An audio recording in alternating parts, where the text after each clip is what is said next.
Down the ages past, Allah sent His messengers to deliver humankind from darkness to light. Invite all to the way of thy Lord with wisdom and beautiful preachings, and argue with them in the ways that are best and most gracious. That's also the ongoing mission of Islamic Research Foundation, or IRF, spreading the truth of Allah's final message to mankind. Founded in 1991, IRF today offers some of the best services and facilities in the world for presenting an understanding of Islam in an objective and scientific way. Its programs are primarily focused on correcting misconceptions and promoting understanding of Islam. IRF also imparts Dawah training to Da'is to aptly convey the message of Islam. IRF has one of the most modern studios producing programs presenting Islam, which are beamed regularly on many international TV channels in over 150 countries. Dr. Zakir Naik, President of IRF, reaching out across countries worldwide, from America to Europe to Africa to Asia to Australia, strives to clarify Islamic viewpoints. He dispels the many media myths and anti-Islamic prejudices propagated the world over by anti-Islamic forces. Dr. Zakir Naik is a medical doctor. He is acclaimed the world over for his spontaneous and convincing replies to questions posed by critics and skeptics during the question and answer sessions after his talks. He is also renowned for his verbatim quotes with references from major religious scriptures of the world.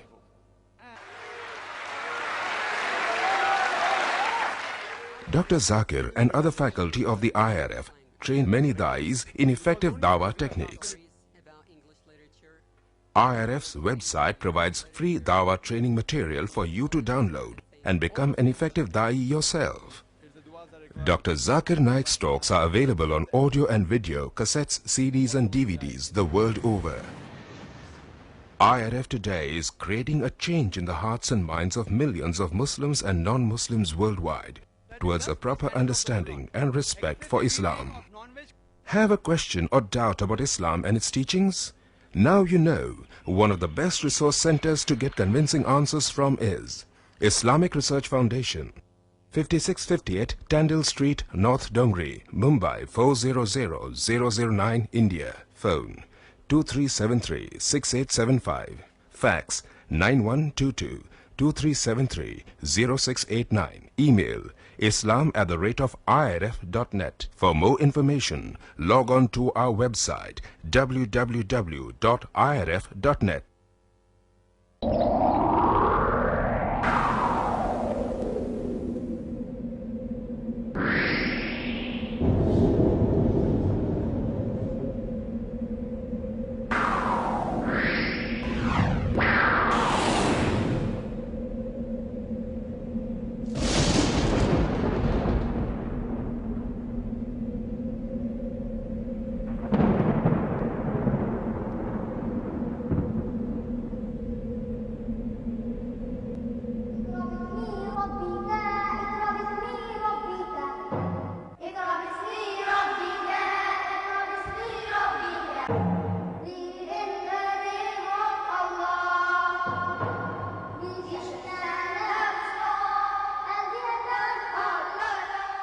رب اشرح لي صدري ويسر لي أمري واحلل عقدة من لساني يفقهوا قولي رب زدني علما سبحانك لا علم لنا إلا ما علمتنا إنك أنت العليم الحكيم اللهم إنا نعوذ بك من الشك والشرك والرياء وبدعة آمين يا رب العالمين.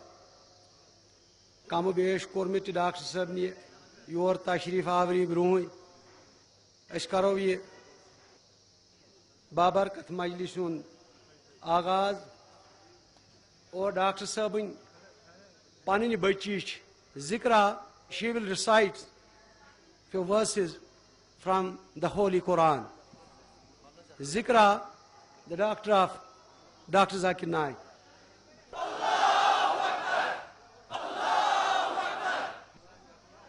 أعوذ أعوذ بالله من الشيطان الرجيم. بسم الله الرحمن الرحيم. والفجر وليال عشر والشفع والوتر والليل إذا يسر هل في ذلك قسم لذي حجر ألم تر كيف فعل ربك بعاد إرم ذات العماد التي لم يخلق مثلها في البلاد وثمود الذين جابوا الصخر بالواد وفرعون ذي الأوتاد الذين طغوا في البلاد فأكثروا فيها الفساد وصب عليهم ربك سوط عذاب إن ربك لبالمرصاد فأما الإنسان إذا ما ابتلاه ربه فأكرمه ونعمه فيقول ربي أكرمن وأما إذا ما ابتلاه فقدر عليه رزقه فيقول ربي أهانن كلا بل لا تكرمون اليتيم ولا تحاضون على طعام المسكين وتأكلون التراث أكلا لما وتحبون المال حبا جما كلا إذا دكت الأرض دكا دكا وجاء ربك والملك صفا صفا وجيء يومئذ بجهنم يومئذ يتذكر الإنسان وأنى له الذكرى يقول يا ليتني قدمت لحياتي فيومئذ لا يعذب عذابه أحد ولا يوثق وثاقه أحد يا أيتها النفس المطمئنة ارجعي إلى ربك راضية مرضية فادخلي في عبادي وادخلي جنتي. یہ چھ حظ بیاکھ نِچ بچی ڈاکٹر صٲبٕنۍ تہٕ یہِ وَنہِ انگریٖزۍ پٲٹھۍ پَرِ یہِ حمدِ باری تعالیٰ. Muhammad alayhi salam sat quietly in the evening. His companions asked, "O beautiful man, why do you sit here grieving?" My ummah, those who follow me, the future of their faith makes me worthy till I cry. My brothers and sisters in Islam, will they be strong and carry on after I die? The Prophet stood silently and prayed. His brow becoming wet as he cried for all his fears. Oh Allah, don't let this nation fail. As he pleaded through the night, the earth around him filled with tears. My ummah, those who follow me, the future of their faith makes me worry till I cry. My brothers and sisters in Islam, will they be strong and carry on after I die? A stillness fell over the land. Companions gathered near to where the Prophet laid.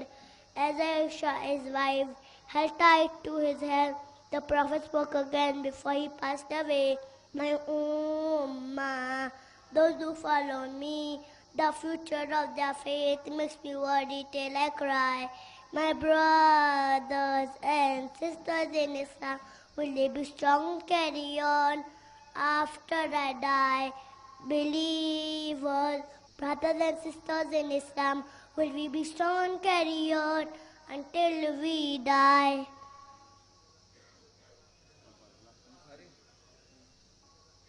یہ چھُ حظ لڑکہٕ doctor Zakir Naik صٲبُن. He is the future Dr. Zakir Naik, inshallah. Alhamdulillah, wassalatu wassalam ala rasulillah wa ala alihi wa sahbihi ajma'in. Amma ba'd, fa'udhu billahi minash shaitanir rajim. Bismillahir rahmanir rahim. Qala rabbi shrah li sadri wa yassir li amri wahlul 'uqdatam min lisani yafqahu qawli. Respected elders and my brothers and sisters, I welcome all of you with the Islamic greetings. Assalamu alaikum wa rahmatullahi wa barakatuh. May the peace, blessing and mercy of Allah subhanahu wa ta'ala be upon all of you. The topic of my short speech is my ambition in life. When I grow up, I want to continue being a good practicing Muslim. Allah says in the glorious Quran in Surah Nahl, chapter number 16, verse number 125. Udu ila sabili rabbika bil hikmah wal maw'izatil hasanah wajadilhum billati hiya ahsan. Invite all to the way of thy Lord with wisdom and beautiful preaching, and argue with them in the ways that are best and most gracious. Allah also says in the glorious Quran in Surah Al Imran, chapter number 3, verse number 104. Let there arise out of you a band of people calling you all, enjoining what is right and forbidding what is wrong. They are the ones to attain felicity. We have in our community full-time doctors, full-time lawyers, full-time engineers. But in this verse, Allah is asking some people to be full-time da'is. Inshallah, when I grow up, I will be a da'i of Islam. A da'i is a person who conveys the message of Islam, the Deenul Haq, the religion of truth. Inshallah, I will be a mujahid. A mujahid is a person who strives and struggles in the way of Allah subhanahu wa ta'ala. Inshallah, I will be a alim, mufassir and a muhaddis. Inshallah, I will master the language of Arabic to understand the teaching of Islam better. I will memorize, comprehend and understand the word of Allah subhanahu wa ta'ala. Inshallah, I will be a hafiz of the Quran and a qari like Sheikh Sudesh and my beloved teachers. My role model is Prophet Muhammad sallallahu alaihi wasallam. I will strive hard to follow the footsteps of Prophet Muhammad sallallahu alaihi wasallam and his Sahaba, that is his companions. In the field of dawah, I would like to be like my father and further excel in it. I would like to end my talk with a Quranic verse from Surah Fusilat, chapter number 41, verse number 33. وَمَنْ أَحْسَنُ قَالًا مِّمَّنْ دَعَا إِلَى اللَّهِ وَعَمِلَ صَالِحًا قَالَ إِنَّنِي مِنَ الْمُسْلِمِينَ وَآخِرُ الدَّعْوَانَا أَنِ الْحَمْدُ لِلَّهِ رَبِّ الْعَالَمِينَ.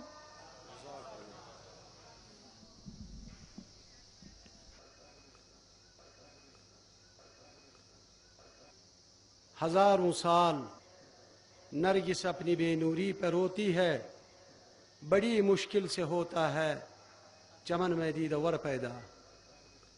محترم مکرم عزیز مہمان،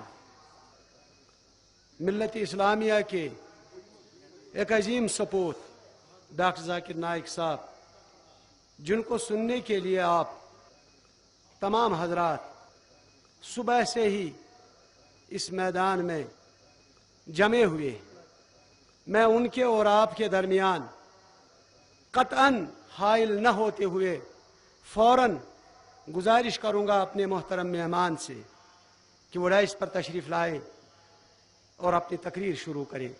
محترم ڈاکٹر ذاکر نائک صاحب۔ الحمدللہ والصلاة والسلام علی رسول اللہ وعلی آلہ وصحبہ اجمعین، اما بعد، اعوذ باللہ من الشیطان الرجیم، بسم اللہ الرحمن الرحیم۔ وَلَقَدْ يَسَّرْنَا الْقُرْآنَ لِلذِّكْرِ فَهَلْ مِن مُدَّكِرٍ رَبِّ اشْرَحْ لِي صَدْرِي وَيَسِّرْ لِي أَمْرِي وَاحْلُلْ عُقْدَةً مِّن لِّسَانِي يَفْقَهُوا قَوْلِي۔ میرے محترم بزرگ، میرے عزیز بھائیوں، السلام علیکم ورحمۃ اللہ وبرکاتہ۔ جیسے کہ آپ سب لوگ جانتے ہوں گے، میں اکثر تقریر صرف انگریزی میں کرتا ہوں، کیونکہ مولانا شوکت احمد شاہ صاحب نے مجھ سے اصرار کیا کہ یہاں بھی تقریر اردو میں ہونی چاہیے، تو میں لبیک کہا۔ اور یہ پہلی بار ہے تاریخ کے اندر میری پوری زندگی میں کہ میں نے اتنے تقریر کہیں پہ کہ میں آدھے ڈزن سے زیادہ تقریر کشمیر میں اردو میں کر چکا ہوں۔ یہ پہلی بار ہے، کیونکہ اردو زبان پہ مجھے مہارت نہیں ہے، میری ساری تعلیم انگریزی میں ہوئی، تو جو بھی غلطیاں ہوں گے اس کے لیے معذرت چاہتا ہوں۔ آپ انشاءاللہ غلطیاں کو نظر انداز کیجیے اور تقریر کے موضوع پہ اگر زیادہ توجہ دیں گے تو انشاءاللہ شاید کچھ فائدہ ہوگا. آج کی اس تقریر کا موضوع ہے ایک سوال کی شکل میں، کیا قرآن کو سمجھ کر پڑھنا ضروری ہے؟ آج کی تقریر کا موضوع ہے کیا قرآن کو سمجھ کر پڑھنا ضروری ہے. قرآن مجید اللہ سبحانہ و تعالی کی آخری وحی اپنے آخری پیغمبر محمد صلی اللہ علیہ وسلم پہ نازل کی گئی تھی. قرآن مجید ساری دنیا میں سب سے بہترین کتاب ہے، وہ ساری انسانیت کے لیے ہدایت ہے.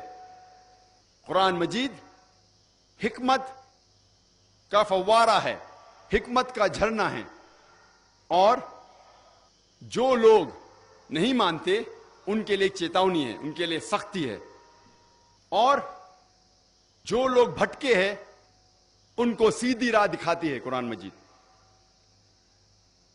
یہ قرآن شریف ایک ایشورنس ہے، جو لوگ کو ڈاؤٹ ہے ان کے لیے ایشورنس ہے، اور جو لوگ مشکلات میں ہیں ان کے لیے راحت ہے. یہ ساری خوبیاں کوئی بھی حاصل نہیں کر سکتا ہے جب تک وہ قرآن مجید کو نہیں پڑھے، قرآن مجید کو نہیں سمجھے، قرآن مجید پہ عمل نہ کرے.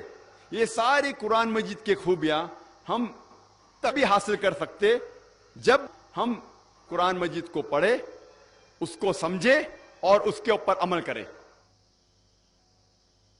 قرآن مجید سارے جہاں میں سب سے زیادہ پڑھی جاتی ہے، لیکن افسوس کی بات ہے کہ قرآن مجید وہی کتاب ہے جو سب سے زیادہ بنا سمجھے پڑھی جاتی ہے. یہ وہ کتاب ہے جو لوگ بنا سمجھے پڑھتے ہیں. اسی لیے ہم مسلمان اور قرآن مجید کے درمیان جو بندھن ہے، جو رشتہ ہے، وہ کمزور ہوتے جا رہا ہے. کتنی افسوس کی بات ہے کہ ایک شخص قرآن کے قریب آتا ہے، قرآن پڑھتا ہے، لیکن اس کے زندگی میں کوئی بھی تبدیلی نہیں آتی. اس کے جینے کے سٹائل میں، اس کے رہن سہن میں کوئی فرق نہیں آتا. اس کا دل ذرا بھی نہیں پگھلتا. افسوس کی بات ہے کہ کوئی قرآن مجید کے قریب آتا ہے اور اس میں کوئی تبدیلی نہیں آتی. اللہ سبحانہ و تعالیٰ فرماتے ہیں قرآن شریف میں، سورہ آل عمران سورہ نمبر 3 آیت نمبر 110 میں، کنتم خیر امۃ اخرجت للناس. اللہ تعالیٰ مسلمانوں سے فرماتے ہیں آپ سارے جہاں میں سب سے بہترین امہ ہیں. جب بھی کوئی تعریف کی جاتی ہے، جب بھی کوئی عہدہ دیا جاتا ہے، اس کے ساتھ ذمہ داری ہونا ضروری ہے. کوئی بھی عہدے کے ساتھ ذمہ داری ہونا ضروری ہے. جب اللہ سبحانہ و تعالیٰ اس آیت میں فرماتے ہیں، ہم مسلمان سے کہتے ہیں کہ ہم خیر امہ ہیں، سارے جہاں میں سب سے بہترین امہ ہیں، ہمارے اوپر کوئی ذمہ داری نہیں ہے. اسی آیت میں اللہ سبحانہ و تعالیٰ ذمہ داری بھی کہتے. اللہ تعالیٰ فرماتے تأمرون بالمعروف وتنہون عن المنکر وتؤمنون باللہ، کیونکہ ہم لوگوں کو اچھائی کی طرف بلاتے ہیں اور برائی سے روکتے ہیں. اگر ہم لوگوں کو اچھائی کی طرف بلانا چاہتے ہیں اور برائی سے روکنا چاہتے ہیں تو ہمیں ضروری ہے کہ ہم قرآن مجید سمجھ کے پڑھیں. اگر ہم قرآن سمجھ کر نہیں پڑھیں گے تو لوگوں کو اچھائی کی طرف کیسے بلائیں گے اور برائی کی طرف کیسے روکیں گے؟ اور اگر ہم قرآن مجید سمجھ کر نہیں پڑھے اور لوگوں کو اچھائی کی طرف نہیں بلائے اور برائی سے نہیں روکے تو ہم خیرہ امہ کہلانے کے لائق نہیں ہیں، ہم مسلمان کہلانے کے لائق نہیں ہیں۔ یہ لفظ قرآن عربی لفظ قرأ یا اقرا سے آتا ہے، جس کے معنی ہے کہ پڑھو۔ آؤ ہم آج جانچے کہ کیوں مسلمان قرآن مجید سمجھ کر نہیں پڑھتے۔ آؤ ہم سمجھے کہ ہم مسلمان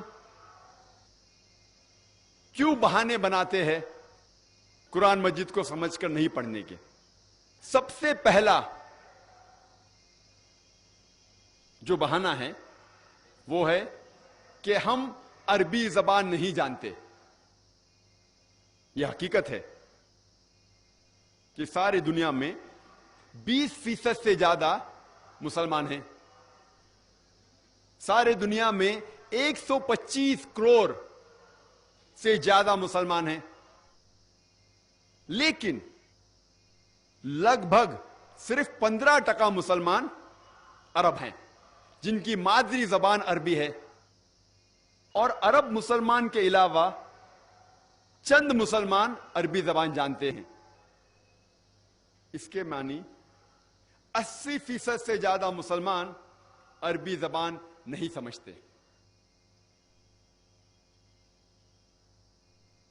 جب بھی کوئی بچہ پیدا ہوتا ہے، ماں کے پیٹ کے باہر نکلتا ہے، ماں کے پیٹ میں سے نکلتا ہے، وہ کوئی بھی زبان نہیں جانتا۔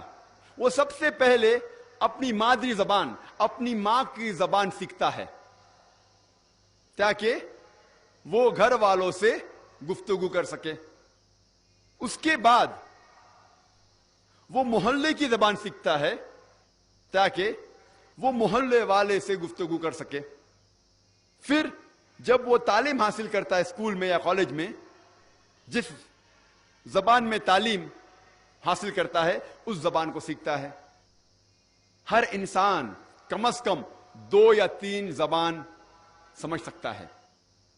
کچھ انسان 4، کچھ انسان 5 زبان سمجھ سکتے ہیں، کچھ لنگوسٹ ہیں، کئی زبان بول سکتے ہیں اور سمجھ سکتے ہیں، لیکن عام انسان کم از کم 2 یا 3 زبان سمجھ سکتا ہے اور جانتا ہے۔ کیا ہمیں ضروری نہیں کہ ہم وہ زبان سمجھے؟ اللہ سبحانہ و تعالیٰ نے جس زبان میں آخری پیغام انسانیت کے لیے پیش کیے، کیا ہمیں ضروری نہیں کہ ہم عربی زبان جانیں؟ اور عمر کبھی بھی کوئی بھی اچھے کام کے لیے رکاوٹ نہیں ہے۔ میں آپ کو مثال پیش کرنا چاہتا ہوں ڈاکٹر مورس بکیل کی۔ ڈاکٹر مورس بکیل ایک کرسچن تھے، عیسائی تھے۔ انہیں فرینچ اکیڈمی ایوارڈ ملا تھا ان دا فیلڈ آف میڈیسن، اور انہیں چنا گیا تھا کہ فرعون کی لاش جو بچ گئی تھی اور جو لوگ نے ڈھونڈا 19ویں صدی میں، اسے میوزیم میں رکھا گیا تھا ایجپٹ کے، تو ڈاکٹر مورس بکیل کو چنا گیا تھا اس لاش کے اوپر تحقیق کرنے کو۔ اور مورس بکیل کیونکہ کرسچن تھے، عیسائی تھے، وہ جانتے تھے کہ بائبل میں لکھا ہوا تھا کہ فرعون جب موسیٰ علیہ السلام کا پیچھا کر رہا تھا، وہ فرعون دریا میں ڈوب جاتا ہے، یہ انہیں پتا تھا۔